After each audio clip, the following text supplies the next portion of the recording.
Yo guys, what's up? Welcome back to another episode of What They Don't Tell You. I'm your host Jacob, along with the other host Hayden, and we're here to bring you our perspective on news, facts, culture, and what we believe to be true about them. Welcome back to episode 11 or 12 or something like that. I'm not even sure 14, anymore. 15. Something like that. I know we've shot several. They're not out yet, but yeah. we are closer to I think that's 11. So okay. I have 3 topics for you guys today. I'm going to run them down, and then we can get right into our first one. So we're first going to be talking about Cracker Barrel and just how the right hates it now, and personally, I don't blame them. We're also going to be talking about the D.C. crime rates, which are down significantly since Trump has sent out basically to people in D.C. to make sure nothing happens.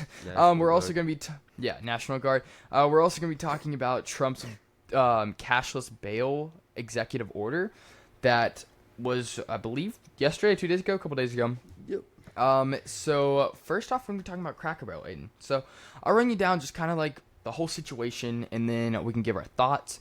So the first thing I want to talk about is just, first off, there's a new CEO, and she has basically torn Cracker Barrel to shreds. There's always been a liberal tendency with Cracker Barrel, right? And it's always like what do you think of when we hear Cracker Barrel? Like what's your idea when you hear Cracker Barrel, Aiden? Not gonna lie, I haven't been there in so long. But just what do you remember? Think of the store and like some of the novelty items, and then it's been a long time though. I mean, we'd always stop there. So, and what do you think about when you hear just the store Cracker Barrel? Like, what is your first thought? Probably novelty items, like so that old timey like feel inside of it. Exactly. That's what I was thinking. Really, I mean, it's been a long time since I've been there, to be fair, but good.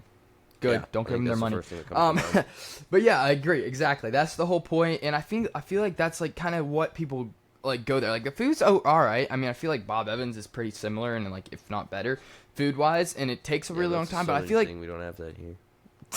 Loser. But like I feel like Cracker Barrel is just like you almost go for the experience, the feeling, like the atmosphere, right?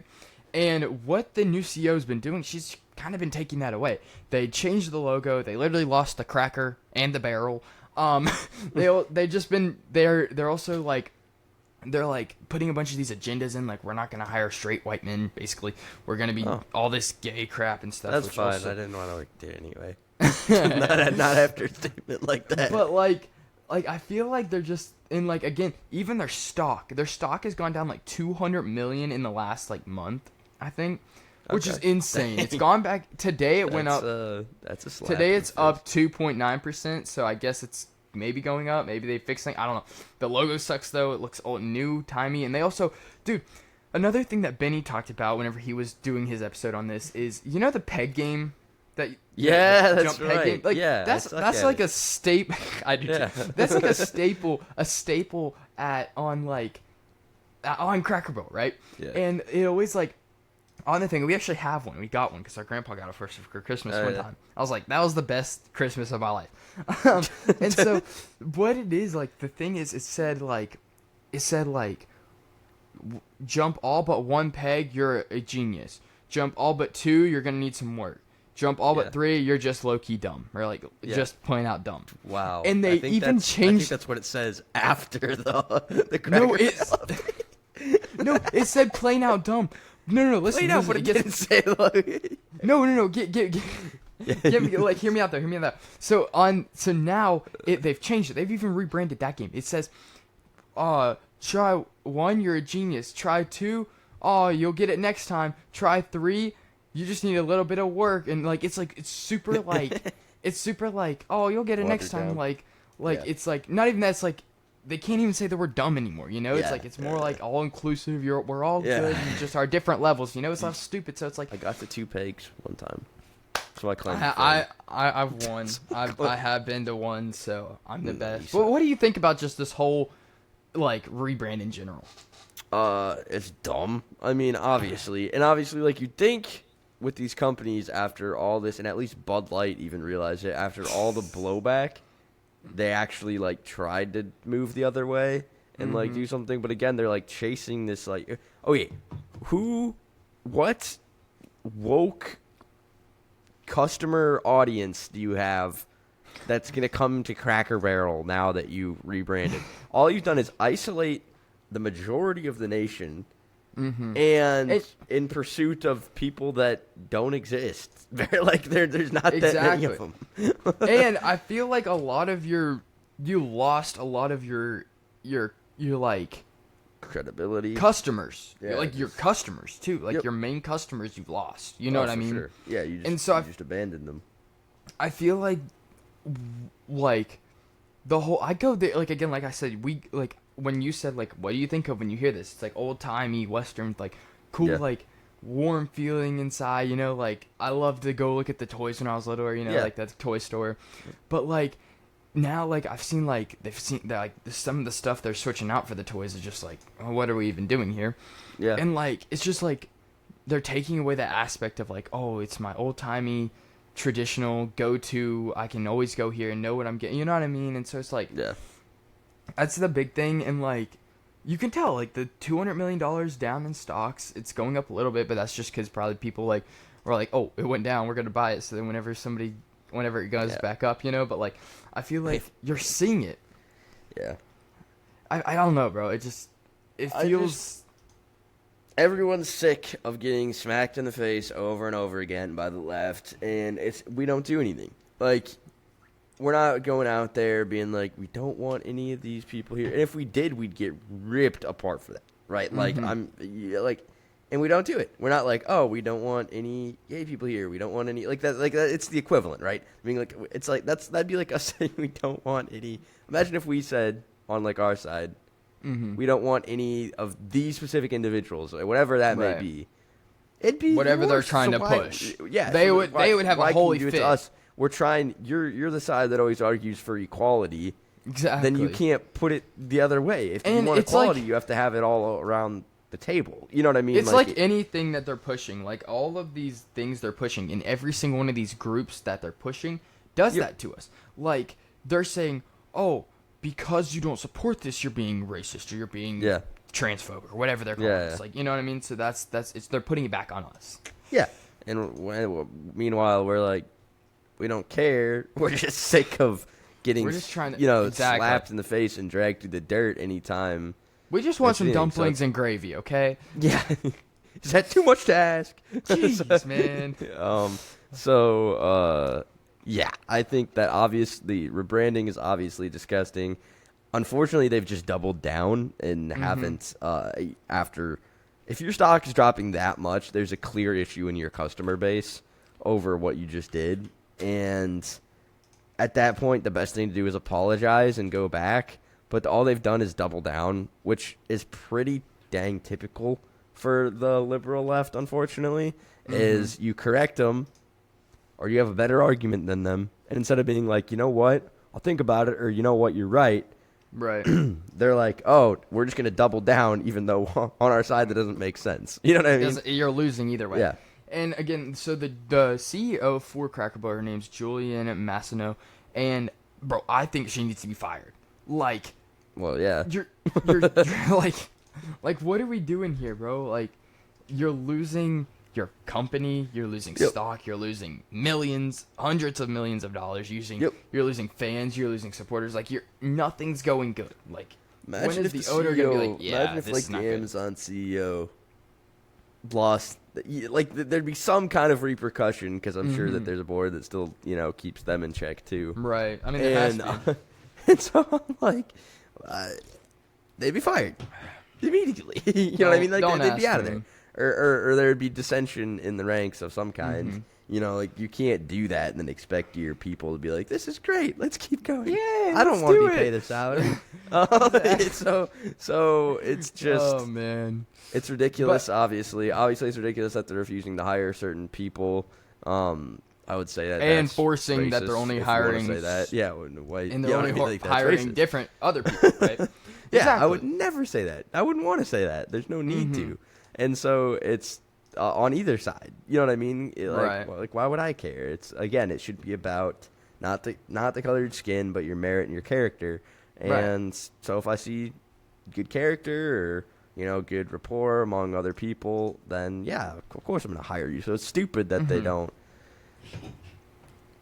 that they're doing that, I would say that's racist. It's pretty easy to call it out on. And I would say that, again, it's ridiculous. I mean, Exactly. There's no need for them to do this. They had a classic, just Like loyal base that people wanted. Homie, like I guarantee you millions of people every Tuesday morning at 10 a.m. The grandma and grandpa are going to Cracker Barrel, and but like, why would you want to ruin that, right? Like, there's no reason to ruin that. Yeah. And we see it all the time. We've seen it with a lot of companies, and a lot of them are coming back, but apparently Cracker Barrel's doubling down. Yeah, well, because they say it's in the name of progression, but I think we've talked about it before, but progression doesn't always mean better, right? Like we have, we've talked about it. We have this idea that we have humanity evolving, like past this point, we need to keep progressing. There's a certain point where it's actually better to conserve and preserve what you have and had because it worked. Exactly. If it ain't broke, don't fix it. If it ain't broke, don't fix it. I was searching. I saw that. I'm sorry. And it wasn't. And it was. And things were great. And then we felt this need to let's see how far we can push the boundary. Let's see what we can do with humanity and all these things. And so then obviously you see some issues with that. I wonder why. My Cracker Barrel that I have locally, I think it's not gone off the deep end quite yet. What I might do, I'm going to throw up a video right now on the screen. It's going to be playing. I'm going to record myself going to Cracker Barrel. And I'm not going to go eat, but I'm just going to go look around. I'm going to go to the shop. If it's not too far off. If it is, sure. Sadness. But I haven't been there in a couple years, so I'm going to go over there. I'm going to check it out, and I'm going to throw up on the video. It'll be up playing still. So hopefully it's not crazy. But yeah. Anything else you want to add to that, Aiden?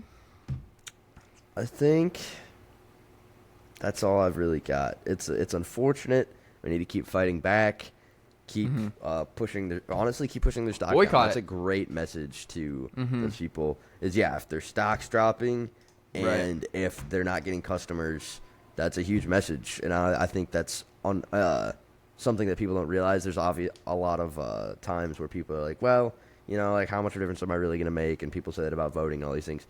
Every single person that doesn't go there is money down the drain for Cracker Barrel. So just keep boycotting it. Drive the stock prices down, and hopefully then they'll see the error of their ways and change.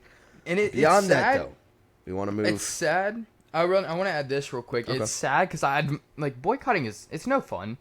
I boycotted the NFL for a while, just not buying jerseys, stuff like that. Probably not. I mean, at some point it's just too much, and I just like football aspect, right? I love the players. I don't care about whatever they're talking about. We talked about this last week. Yeah. But I want to enjoy the football, right? And it was hard to boycott them for a while. I started when the football really started going off the deep end a couple years back. I was like, okay, I'm not gonna buy any jerseys for a little while. I eventually was like, okay, it's me.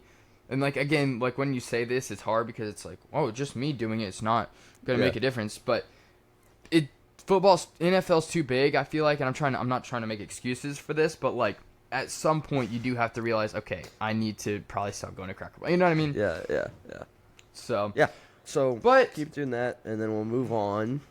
All right. So we got our next topic. We do have D.C. crime rates down from Trump putting the National Guard in D.C. D.C., our nation's capital, one of the most crime-ridden spots in America. Why would you want to be a foreigner and come visit D.C. if there's going to be homicides and killings and thefts and carjackings, right? Would you want to come if they were foreigners? But I'm going to give you the stats real quick. Depends on where I was from. Might be better than where you're from. Yeah. I'm going to give you the stats real quick, and then we will get into what we think about it. So I'm going to check it real quick. So 46%, so robberies are down 46%, carjackings are down 83%, car theft is down 21%, and then violent crimes are down 22%, and then all crimes are down 8%. And then as of a few days ago, I don't know if this stat is still standing, but about 4 days ago, they had no homicides within a week, which is the most DC has seen in forever. It's actually crazy to say. That is insane. Now, so someone as of been killed in a week, and that's a record. I know. You know what I mean? Like, that's sad.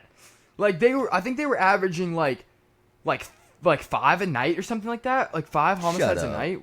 I could be wrong there, but that like somewhere around that range. They were averaging like 2 to 5 a night, which is insane. Now, as of August 25th, 2025, DC. So like I think this is for the whole month of August. So as of 25 days in August, 101 homicides.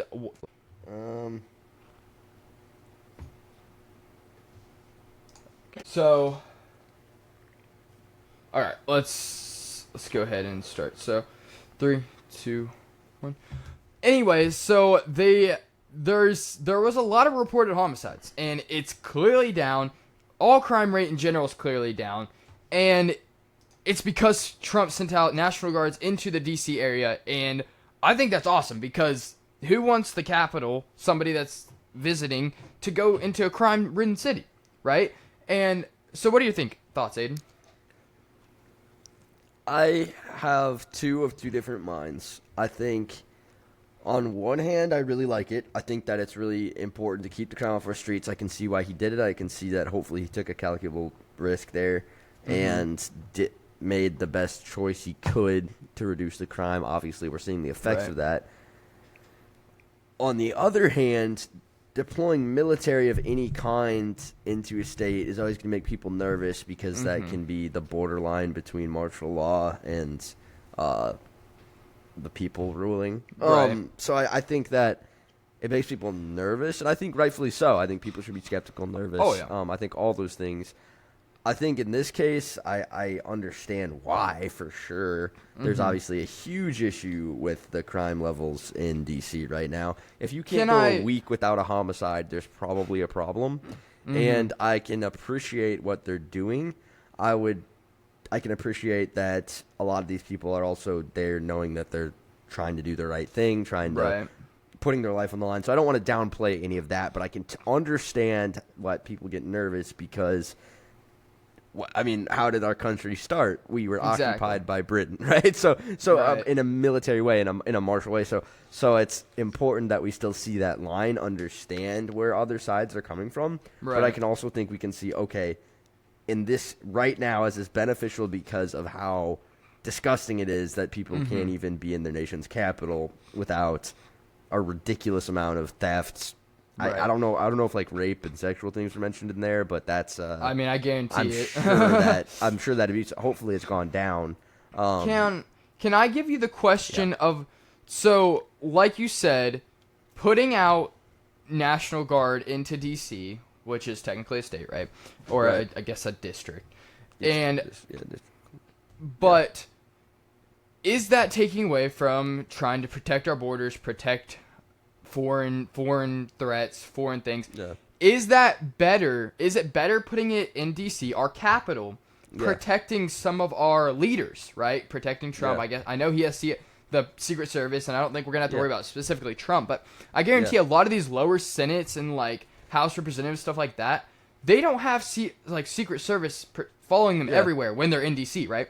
So is this a better to protect some of the other officials up, is it a good idea to put them out there to protect some of these higher ups that don't have as much protection? I think that I don't know that all of them necessarily live in DC. I'm sure they do for certain periods or just time. But come down for specific meetings. I think that it's good.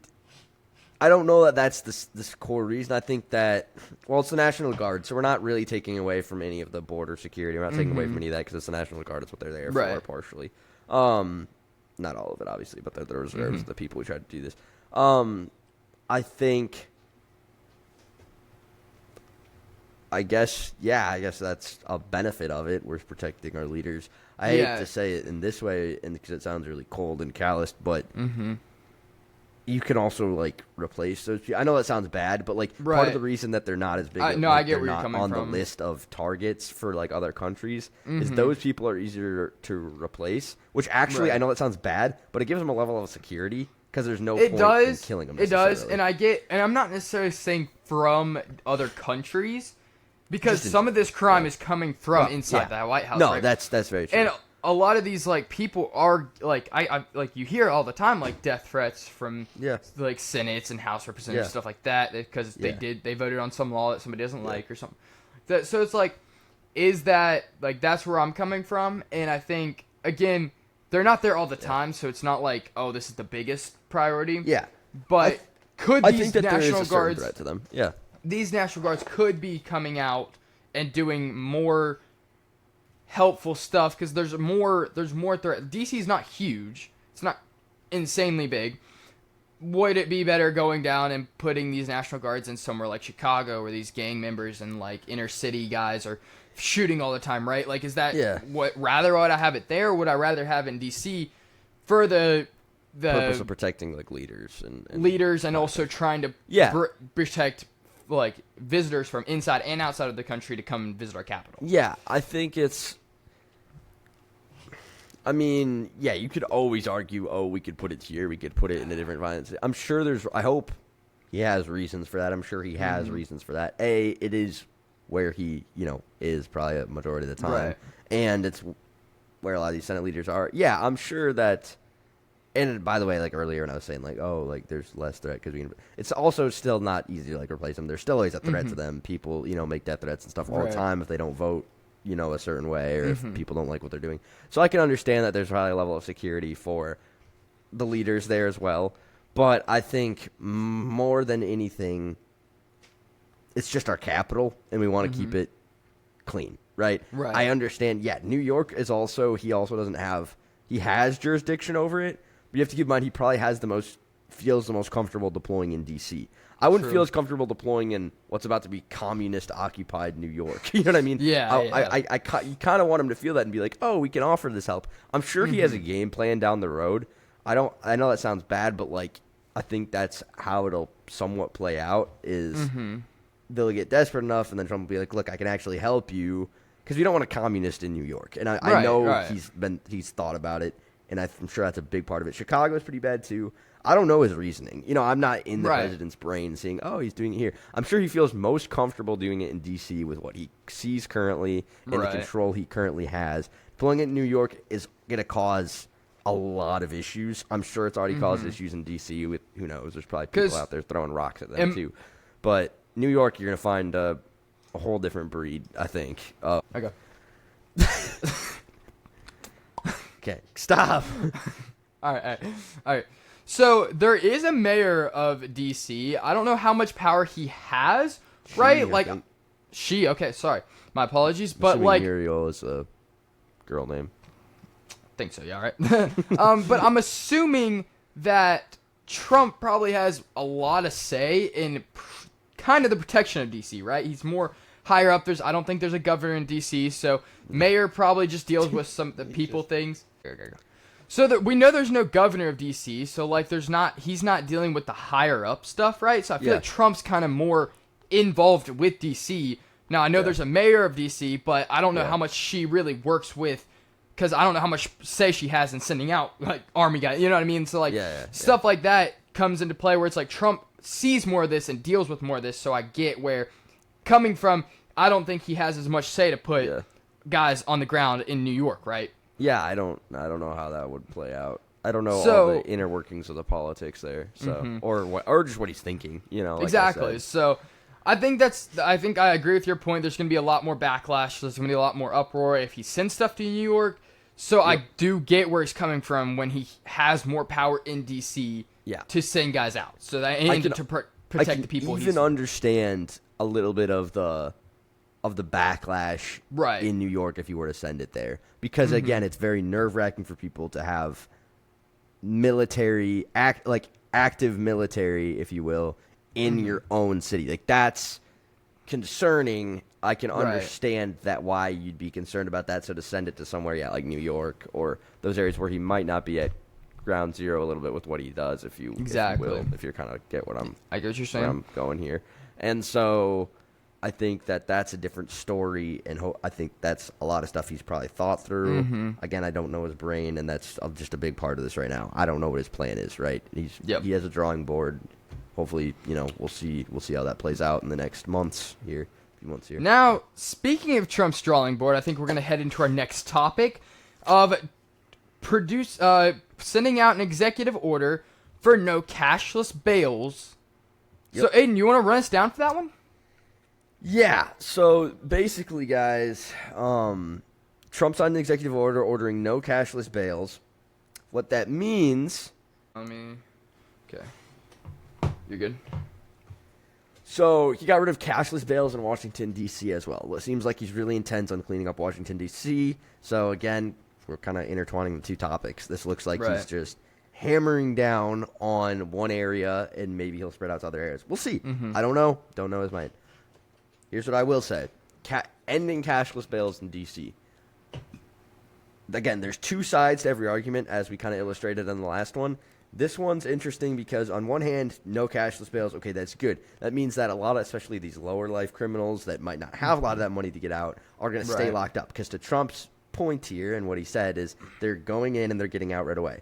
Because they have, assuming the judge decides that they have a chance of bail, they have cashless bail means they can just be out. As soon as the judge decides that they can be out. It kind of seems dumb, in my opinion. If that's, that's even a thing. The reasoning for it, though. Because, A, the judge still can decide you don't have bail if your crime is severe enough. Right. Or they can decide, oh, your bail's extended out this many years.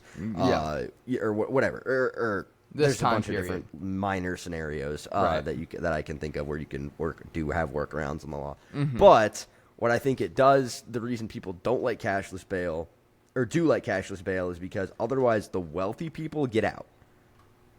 Right. It creates a little bit of an elite class where you can get away with a little more. So I can understand being like, oh, if we have cashless bail, all across the board, you basically just have people, the elite, kind of like the elites are staying in jail and serving their time for what they should be. And instead, what happens is these millionaires that are causing these crimes, the bails they're having their assistants bail them out, and then they can go cause more crimes, right? Yeah. And so I feel like that takes away from the part of the elites really being able to do whatever they want, and it's cool because a lot of these elites are in not necessarily a lot of them, but some elites are in DC, Yeah.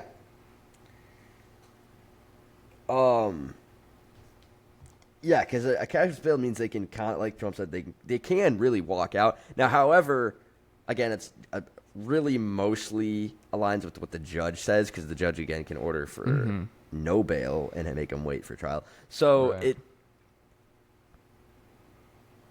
they're still going to end up on trial. It's just hard because, they give them a chance to escape. Because, so I will say, technically, I think data-wise, we haven't seen a difference in crime between cashless bail and no cash bail. So I don't know. Hopefully we see a difference based on previous data when we had cash bails.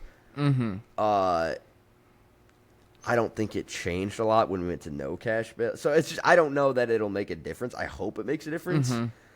We'll see if it makes a difference. I don't know how I feel about it because I can see the argument where you're like, well, we can have a cashless bail where everyone's equal and on the same playing field. But then you have the issue with the judge and what he decides, and they can walk out the same day they go, they go in for appear before the judge. So it's an interesting dynamic, and we'll have to see if Trump's order changes things at all in D.C. Again, it looks like right now, just based on these topics, that he's really intent on that D.C. area.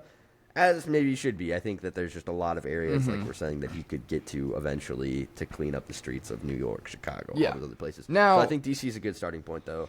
I'm going to say, again, so what I was saying earlier, I'm saying, from the side of, when you're talking about elitists, does it bring in, I think their cashless bails coming to the point where it's okay, these drug addicts, right? These people on the streets are causing crimes and then getting out the next day. Now, I've never even liked bails in the first place, right? For certain crimes, because you've seen bigger crimes that I don't believe should have bails, and they put them in, right? Yeah. Some of these are just like, how are you getting out and letting this guy back on the street whenever he did this, right? Now, Yeah. it just depends on the situation a lot of times. I also want to ask another question to you is this a trial run? And then could we see something like this in other cities? Because a lot of these... but is this like could this be something we could see in other places? Because a lot of these inner cities have a lot more poverty and a lot more crime rates. Could this be something that we could see implemented into other states and possibly just countrywide to help clean it up?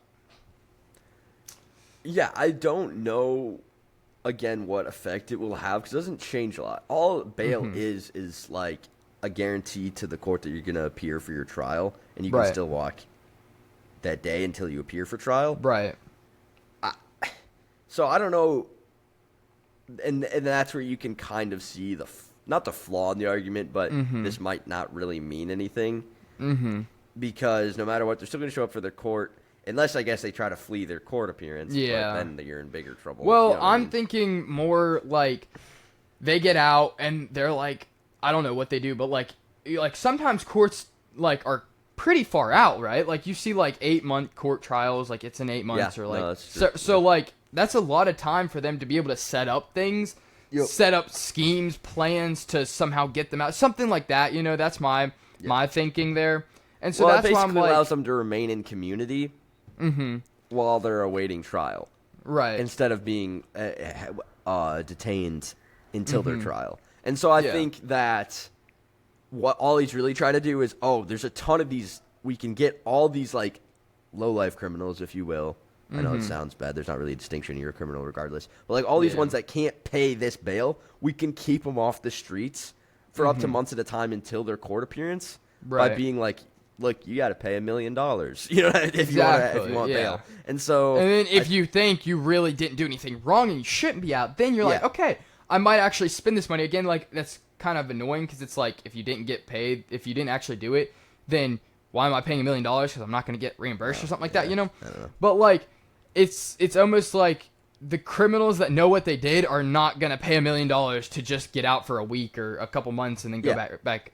Or, so or I maybe they will. I don't know. I think it keeps them off the streets that way during that bail time. They're not doing anything else, right? Right. And so I can understand that logic, but I can also understand the point where it's like, because again, bail isn't like, it's essentially all You're it is. free, I get to walk free for a certain amount of time until I have to appear for my I have to come trial. back. Yeah. So I think that it does maybe eliminate the chance of them committing any crimes in that in-between stage, potentially, for those smaller criminals who can't pay for their bail. But I do think, and I liked your point too, like, they're not going to want to because I already know they're guilty and there might be a substantial enough argument that they just simply can't get out. But I do think that it could have a positive effect, and then it's just, will it have a positive effect?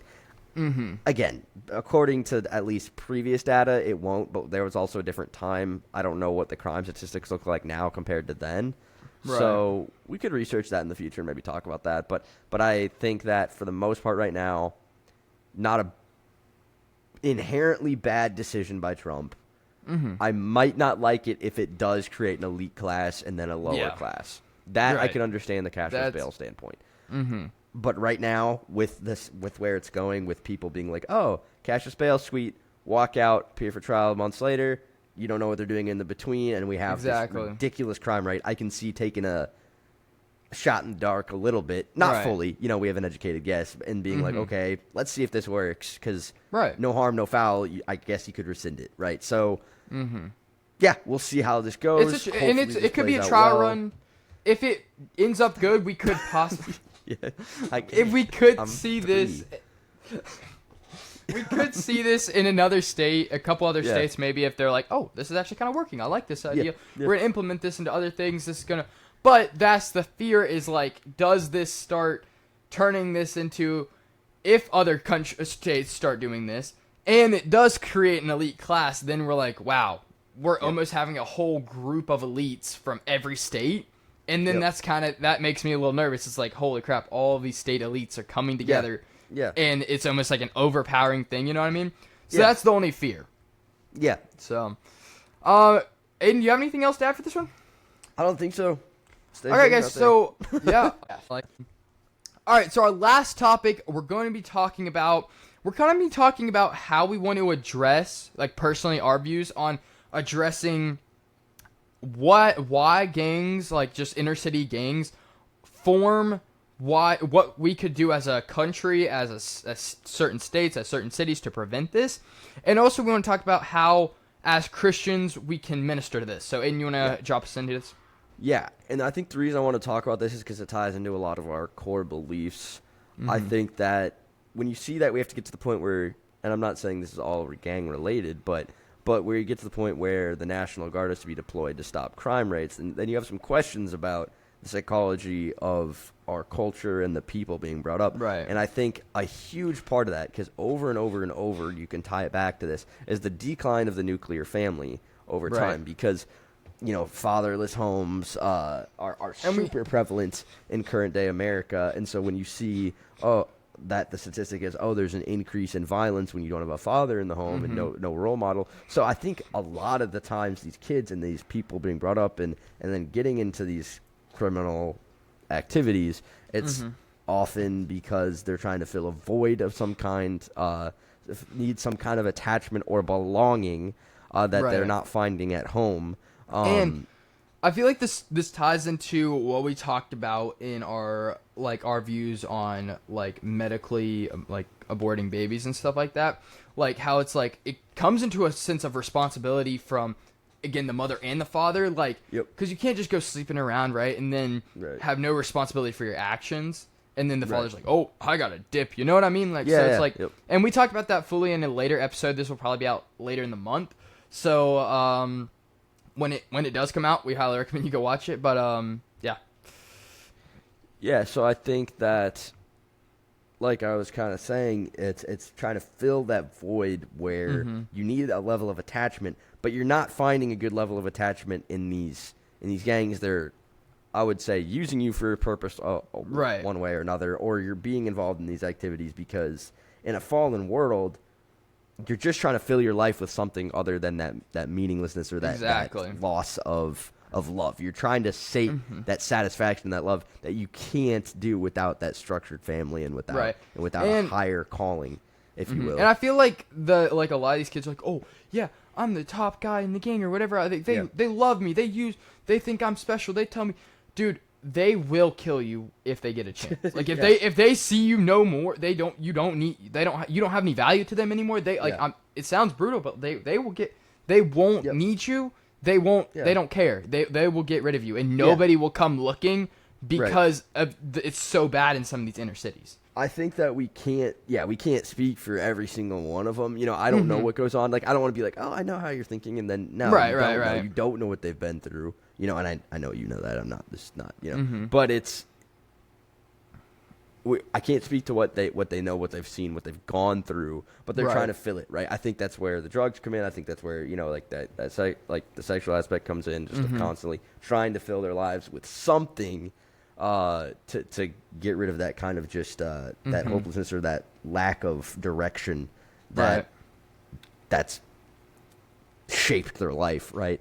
And so then they're going to grow up, they're going to be more jaded, and then you see all this crime come around where they're doing these things because they have no moral boundary. No one's taught them a moral boundary. And I would argue that they're unhappy because of it. Children need some kind of structure. You need some kind of structure to your life to eventually feel fulfilled, to do these things. And then you also see a lack of literacy rate. Reading, come alongside these people, not just, we have to get rid of that crime, right? But we also need to break the cycle. And so to break the cycle as Christians, and you can see this, guys, I encourage you to read The Cross and the Switchblade, which is the founder of Teen Challenge. And he went in and ministered to these kids at personal risk to himself too, and started kind of this revolution at that point in time, and then his ministry kind of continues to live on today in that Teen Challenge aspect. But I think it's really important to minister where they're at too. I know not everyone's like going to be called to that, but Right.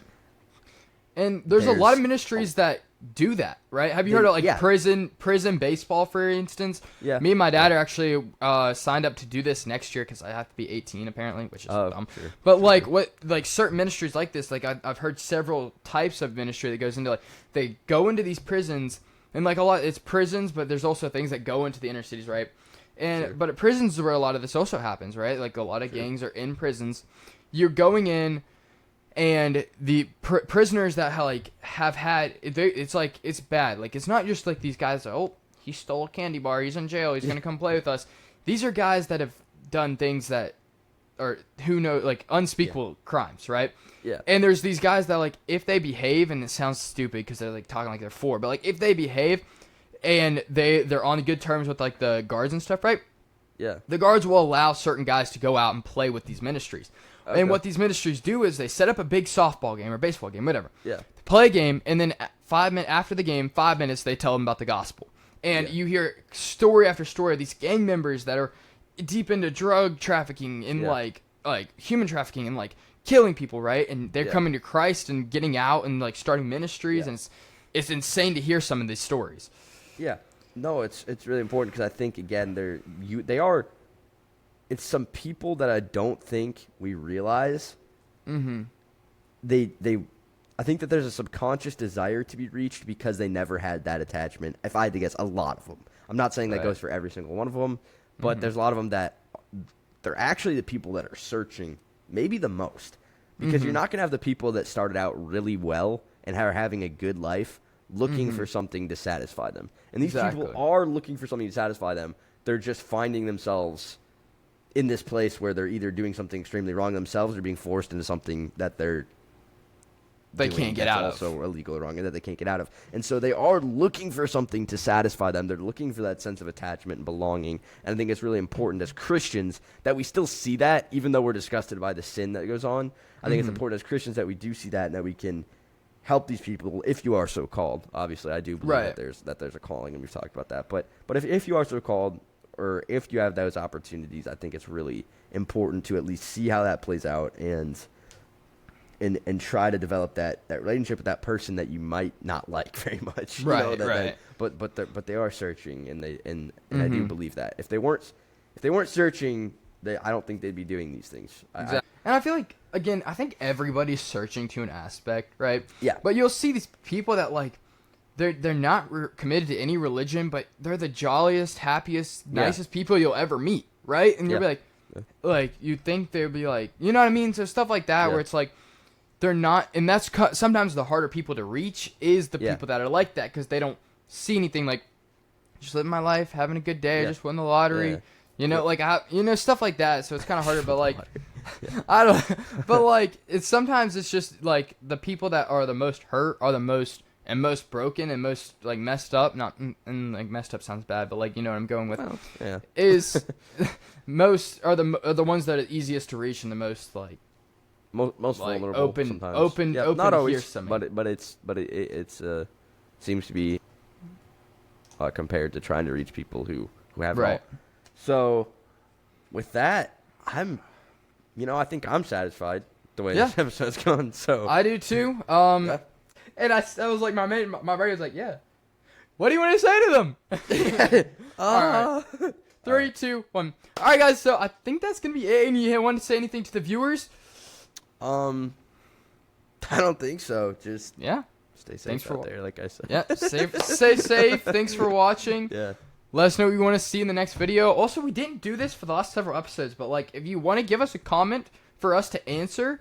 Drop a couple comments down below, and we'll try and answer a topic or two. So. I do regret to inform you, though, we don't have any great answers for I hate you, stop podcasting. So I'm sorry. Podcasting equipment should be illegal or something like that. Yeah. Sorry, we don't have any answer for that. I don't have a great answer for that, so if you just like, I'm not going to be able to answer that if you throw it up. So please, something constructive that we can work with. Thank you, guys. Well, guys, thank you so much for watching. We'll see you next video. Peace out. Peace.